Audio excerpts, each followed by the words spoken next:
All right, welcome everyone. It is Monday, June the 15th.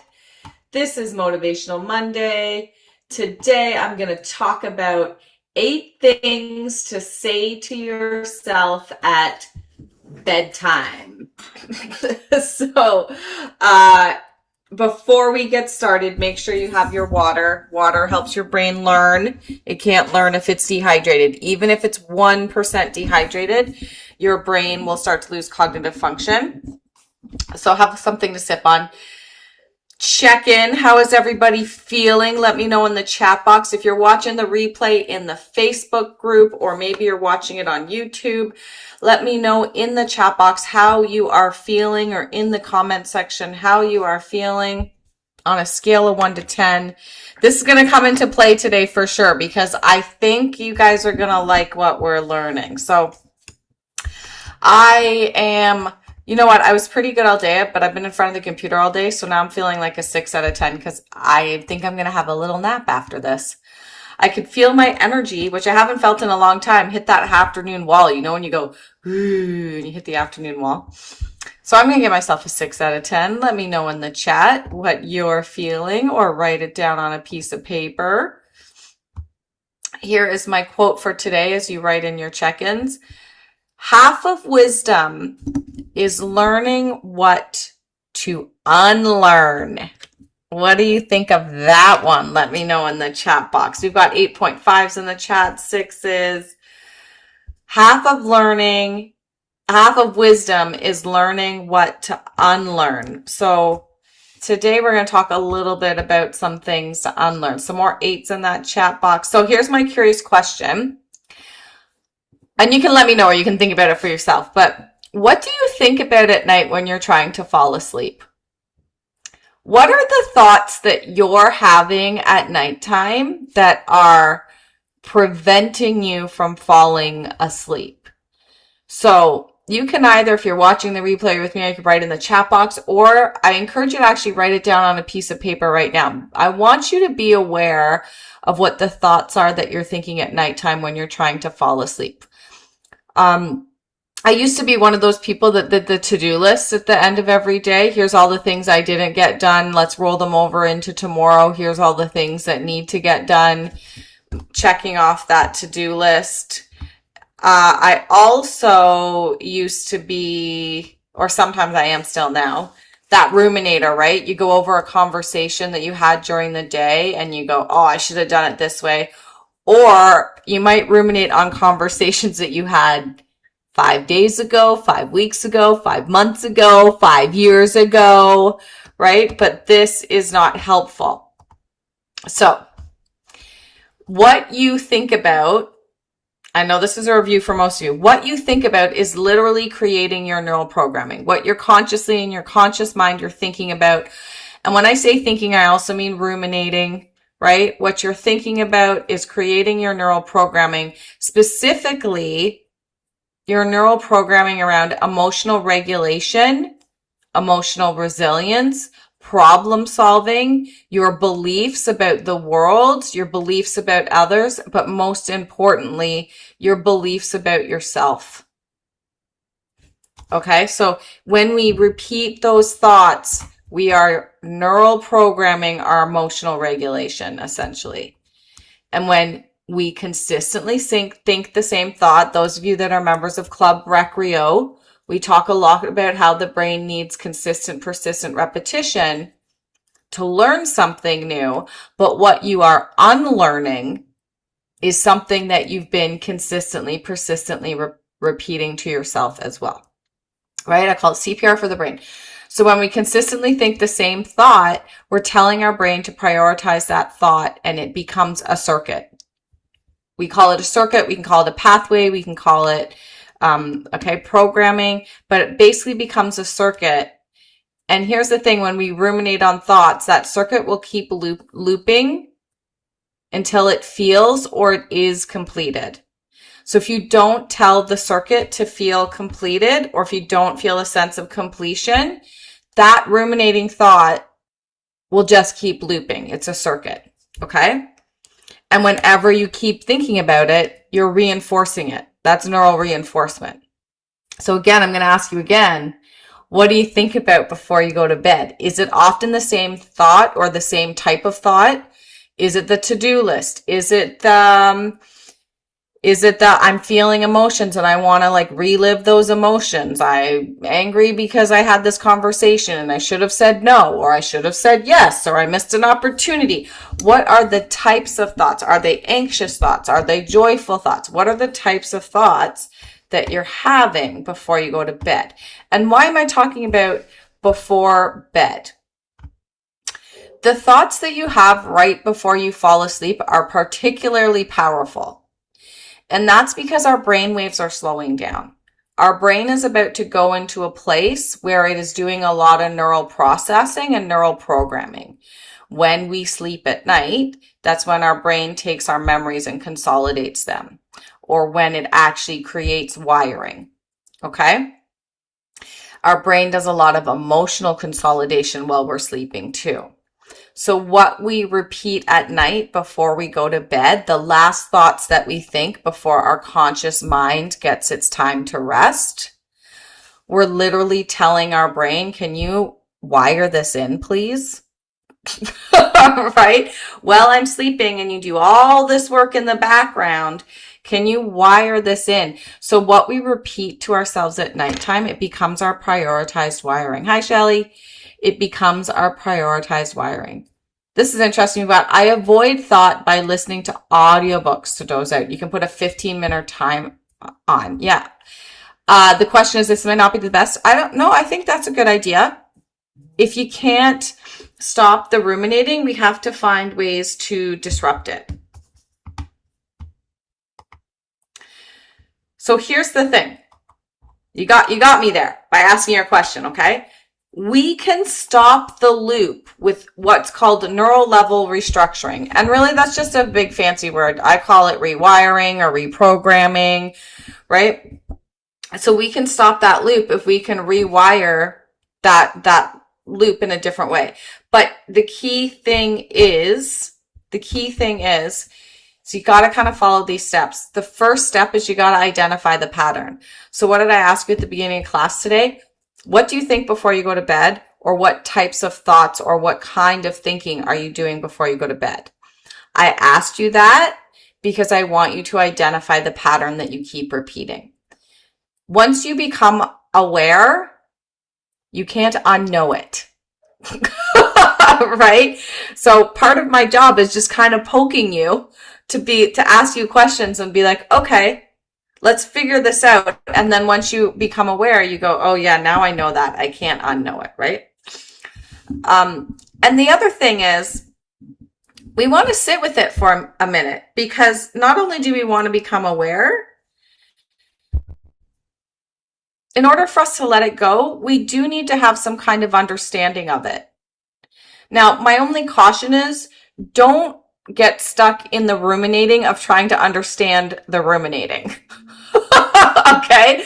So if we're ruminating the, why do I do this? Why do I do this? Then we start to ruminate on the, why do I do this? Why do I do this? Okay? That's my only kind of caveat or warning, right? But ask this question to yourself. Why does this hold meaning for me?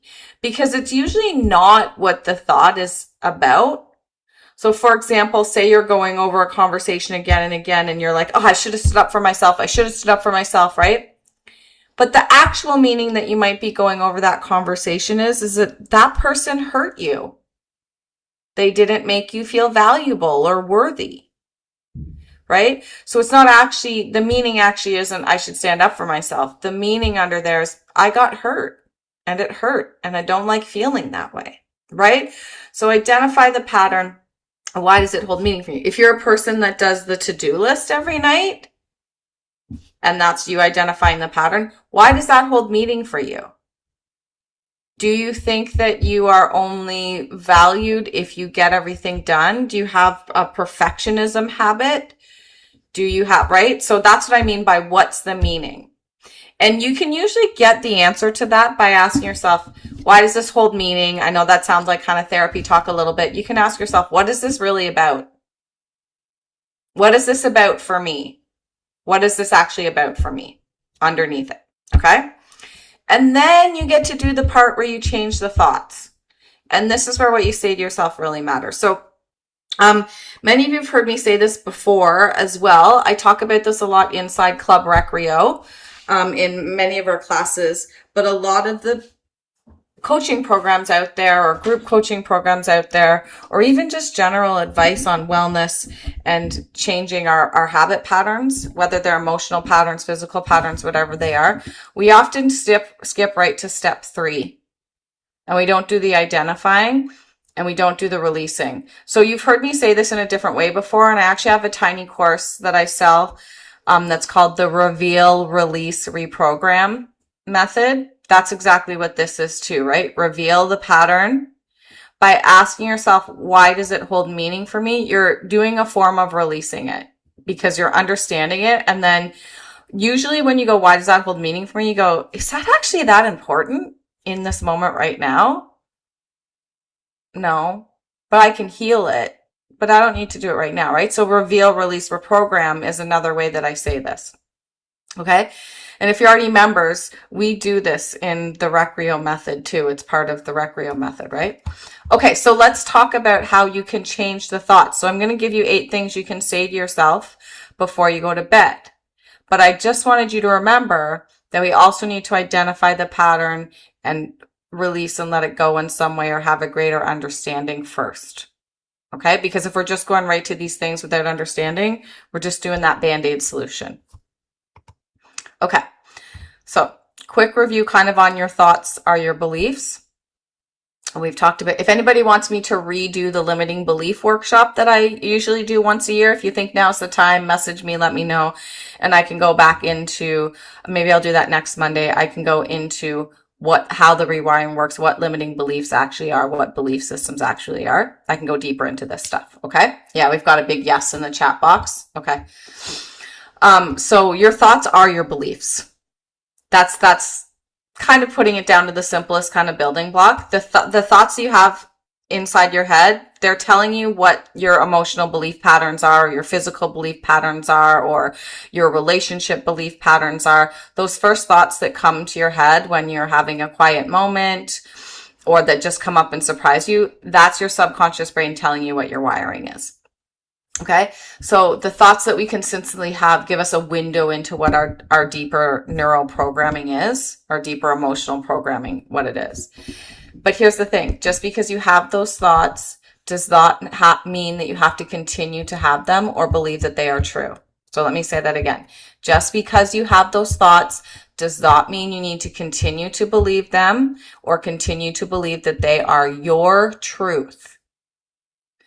Becoming aware of them and questioning them is one of the most powerful ways you can start to reprogram. The other thing is, what worked for you in the past? What worked for the teachers that taught you how to do these things this way? I don't just mean teachers in school. I mean your parents that taught you how to deal with emotional situations, your aunts, your uncles, your brothers, your sisters. We're in a different decade than we were. Things change kind of decade by decade, right? About how we deal with things. So I want you to remember all the teachers in your life. Your parents, your grandparents, your aunts, your uncles, your neighbor, your teachers at school. What worked for you then or what you learned from them then, it doesn't mean it has to work for you now. Okay? You're allowed to choose your thoughts and you're allowed to drop judgment on yourself and you're allowed to change. And again, I can do this. I can go into this bigger workshop from this one slide. I can do that all next week or the week after if you want. Okay? So here's what I'm giving you today. 8 neural reprograms to say to yourself at bedtime, because bedtime is one of the times when our brain is most vulnerable to programming or most open to it because our brain waves are slowing down. It's getting into that really deep thinking and processing mode. Okay, you ready? Get out a piece of paper and a pen if you want to write them down. But remember, you can always watch the replay in the Facebook group too. At the end of the day, say to yourself, today is complete. Why? Remember when I was talking about loops? Your nervous system needs the closure. If the loop doesn't feel closed or it isn't closed rationally, we'll keep looping. So by actually using the word complete, that gives us closure and it can reduce the looping. Okay, so you can just say today is complete. This also has to do with the words, right? We all know about wonder words. I've taught about them before. Wonder words are certain words in the English language that have been shown to make the brain be motivated or more understanding. And right now I want to let you all know I'm reworking my Wonder Words coloring book for you to learn them, to include some doodles and some other kind of journaling prompts as well. So it's going to be a more comprehensive journal that you can buy, and that will be coming out at the end of the summer. Okay. And I'm going to be producing physical copies that you can buy and I can mail to you too. All right. Okay. Second thing you can say to yourself at the end of the day: I did enough today. Or I did everything I could do today, and that's okay. Let yourself off the hook. This is for those of you that do the to-do list, right? Why does this work? Because perfectionism is a threat. Okay? Striving to be perfect all the time puts your body in and your brain into fight, freeze, or fawn, because your body sees it as a threat, because it's a loop that you might never achieve. Does that make sense? So perfectionism feels like a threat, and that threat will keep the loops active. Here's the threat, okay? Because I didn't do it perfectly, I'm not good enough. And then you start to ruminate on that. Feeling safe, physically, mentally, emotionally, intellectually, feeling safe shuts down perfectionism. It shuts down any threats. As soon as we feel safe, the fight, flight, freeze, or fawn is shut down. So how do we make ourselves feel safe, or our brain feel safe, if we're doing the to-do list at the end of the day, right? Oh my gosh, 2 typos in a row. I see them. I'll fix them next time. I did this presentation. See, I'm not perfect. I did even thing. Did anybody notice that? It's an N instead of a Y. I'm not perfect. I don't suffer from perfectionism, everybody. I did everything that I could do today, and that's okay. Or I did enough today. Done. Today is complete, right? You can put those two together. Okay. This is a big one, and this has to do with kind of the emotional ruminating, or if you're a ruminator about relationships, or you're repeating conversations in your head at nighttime. One moment does not define me. One moment does not define me. We ruminate on moments where we felt embarrassed, or guilt, or anger, or shame, or hurt, or disappointed. Or we also ruminate on moments where we don't feel strong. And we go, I should have said this, then I would have had more power in that conversation. Social threats or fears can weigh really heavy on us, and we can hold on them for a really long time. And they can create some really strong neurological loops. And they can really be perpetuated. The thing about ruminating on conversations as well is, while you're ruminating on it, you're usually visualizing it too, right? You're usually seeing the conversation as it happened and then visualizing it in a different way. And whenever we add on visualization where we're actually seeing it, that also becomes a stronger perpetuator, because the brain loves imagination. Think about dreams. That's how the brain processes, right? So often if you're stuck in this loop, you're also doing a visualization, which is making it even stronger. So you can say that moment doesn't define me if you're ruminating on one specific one, or you can say one moment doesn't define me. That situation doesn't define me. That situation isn't who I am. Okay. Okay. Literally talk to your brain. Often when we're ruminating or feeling things, we can know that our brain's playing a trick on us. You now have this knowledge. My brain's playing a trick on me. It's repeating this loop because it's familiar. It doesn't want to do something different. I've made this a habit, having these kinds of thoughts at bedtime. So you can say, hey, brain, you have permission to rest now. Your brain has been working consciously and subconsciously all day, processing so much. And usually by the end of the day, it's overloaded. So think about all the things you're processing in your conscious mind. Your subconscious brain is taking all of those things and picking them apart and processing them even further. On top of that, your subconscious brain all day long is processing everything around you in your peripheral vision or things you can touch that it doesn't think are important so that you can focus on what's important. So I've used this example before. Your phone is sitting on the table. Your brain is spending a lot of energy to not look at your phone while you're trying to learn from this presentation right now. But you're not conscious that it's doing that, but it is, right? So you need to give yourself and your brain permission to rest. Give it permission to rest. It will listen. And I say this before, okay? The other way that you can say this to yourself, if this wording feels better for you, rest is productive. I need to rest to create memories. I need to rest for my brain health. Rest is productive for your brain because that's when it does all the processing. If I don't rest, all of my memories from today, I won't have them. My brain won't put them into my long-term memory. Okay, so rest is productive is another way you can say it. You're ruminating on a problem. And here's the thing. Often when we're ruminating on a problem, it's not one of our own problems. Often we're ruminating on fixing a problem for someone else. Anybody hands up? How can I fix this problem for my friend? How can I fix this problem for my sister? How can I fix this problem for my children, for my parents, right?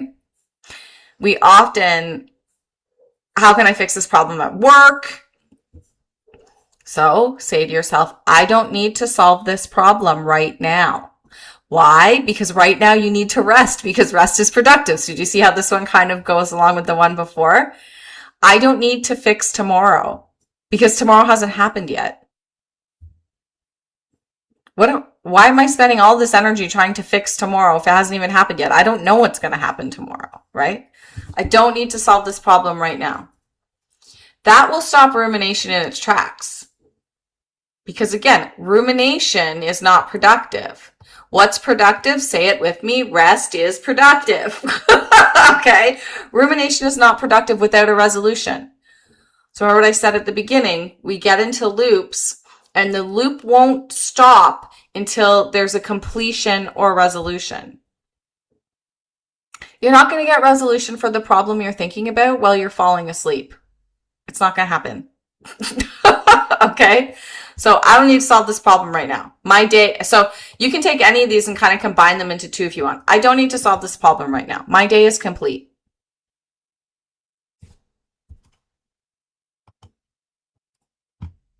Okay, let's talk about your body for a second too. When we get in these ruminating thoughts, or it might go the other way, maybe you don't feel that you're ruminating, but your body is really tense. You're tossing and turning. You lie on this shoulder and your body doesn't like it. Then you lie on that shoulder and your body doesn't like it. And then you want to stick your one leg out of the bed. And then you want to bring it back in because you don't want the monster under the bed to grab your leg. And then you need the covers on and you don't need the covers on. And right? So sometimes it's about your body, and we need to make sure that the body feels safe if we're doing a lot of tossing and turning when we're trying to fall asleep as well. So, hey body, talk to your body. It's safe to relax. You're safe in this bed. And I'm going to give you a little science behind that too. When we fall asleep, our body releases, melatonin helps our body release this, and so does GABA, help our body release this, GABA. Our body releases chemicals that tell our body to be floppy. So when you're sleeping at nighttime, you're really floppy and pliable. It's really hard for you to roll over and crack your shoulder. It's not going to happen because your body's like this when you're asleep. It's just really floppy. And that's on purpose. That's designed on purpose. So you can't roll over and hurt yourself. Okay? So your body is safe in your bed. You're in a nice soft bed. As soon as you fall asleep, your body becomes, you're never going to know it. You're never going to experience this awake. It's impossible. But I'm telling you, your body's like this. It's really floppy. Your joints are really pliable. They're moving. Your body is working so that you don't injure yourself when you sleep.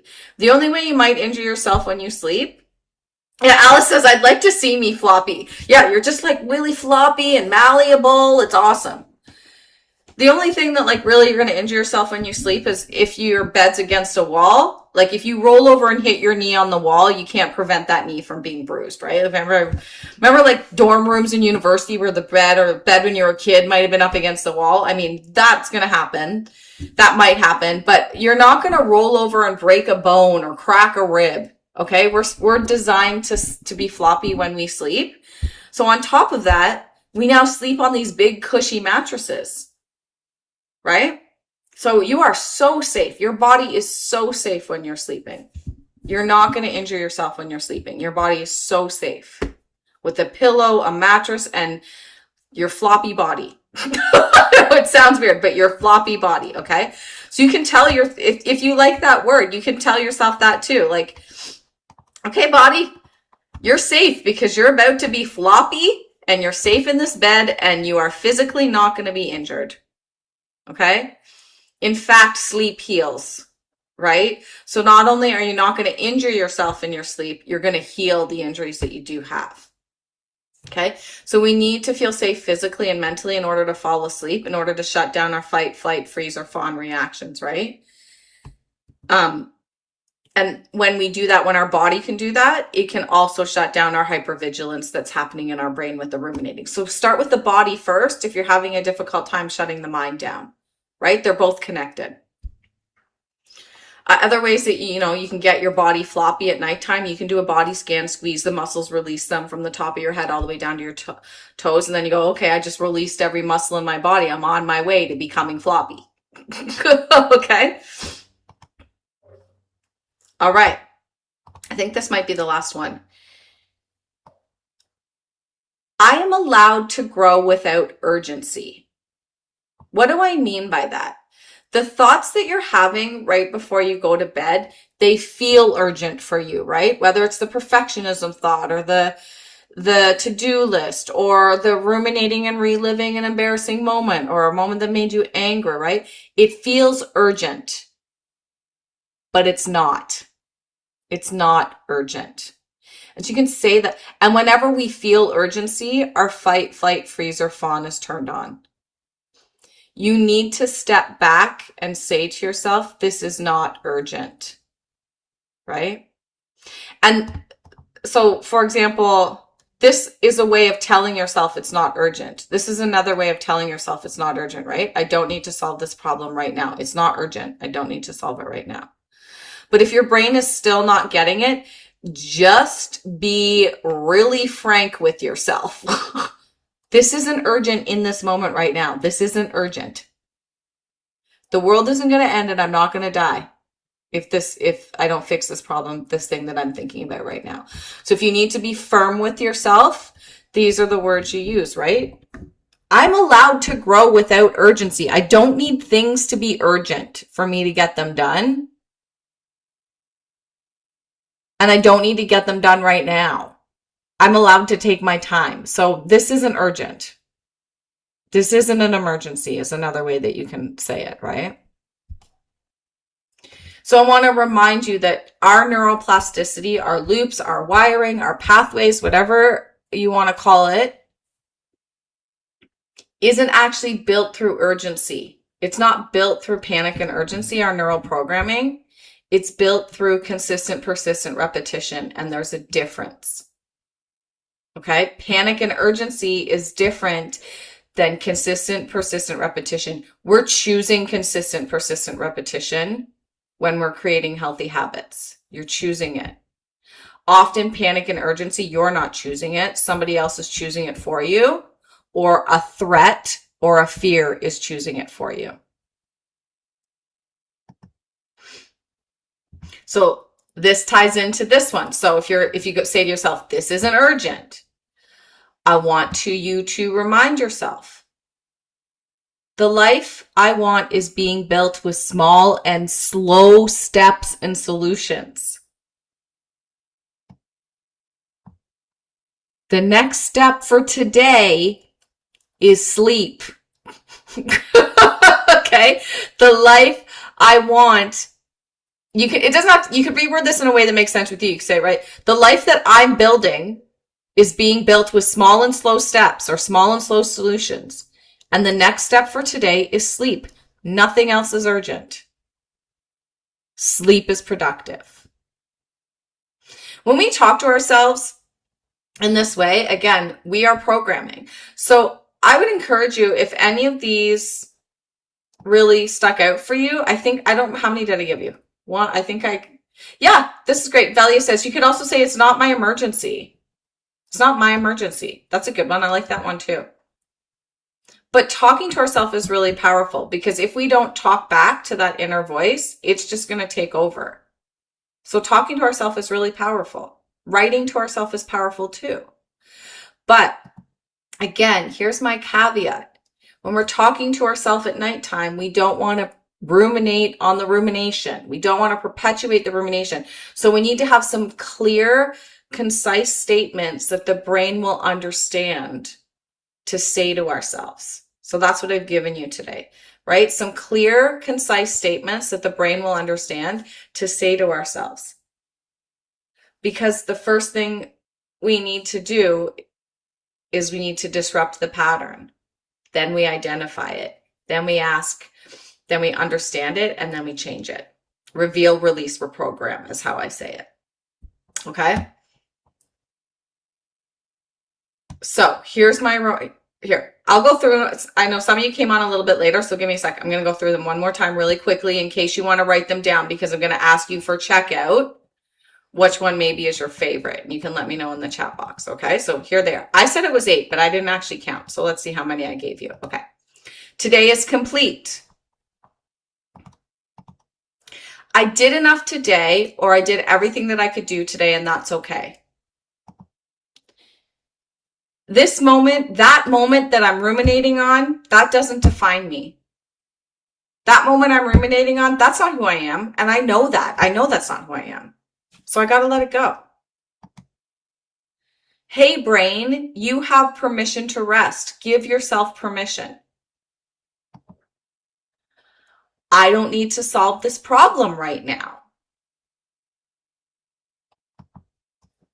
Hey, body, it's safe to relax. You're safe in this bed. Hey, body, it's okay. Be floppy. Go ahead, body. Be floppy. You're safe in the mattress. Nothing's going to happen. You're not going to be physically harmed.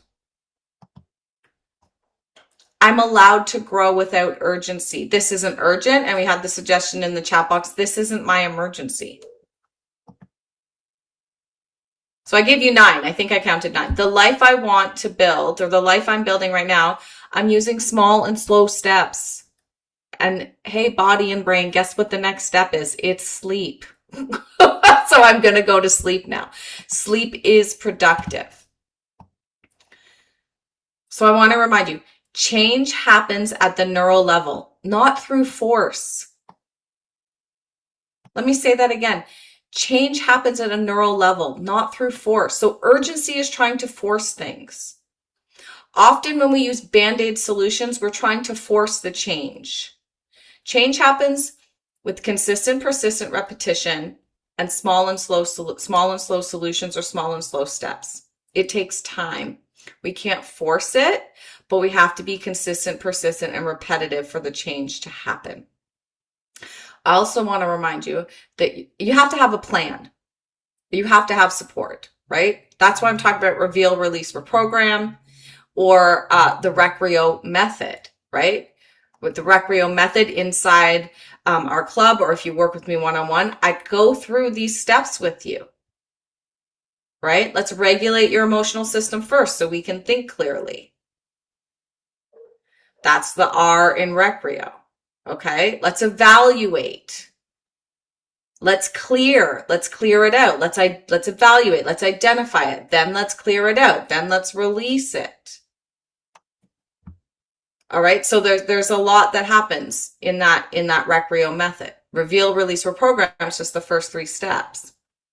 Okay. I want to remind you that your brain consolidates your emotional memory during sleep. So sleep isn't just about healing your bones and your ligaments and your muscles. Sleep is really about healing your emotional memory. Like all of our memories are connected to emotions. And so because sleep is when we're kind of consolidating that memory. We might be reliving old memories. Sometimes you have dreams about things that happened in the past. We're reconsolidating. But sleep is really important to our emotional regulation because that's when we're processing those emotions. What you repeat at night right before you go to bed, you're telling your brain that that's prioritized wiring you want to happen. So again, if we're ruminating before bed, you're literally telling your brain that that's what you want it to prioritize emotionally. And often if we're ruminating or tossing or turning, those aren't emotions we want to prioritize.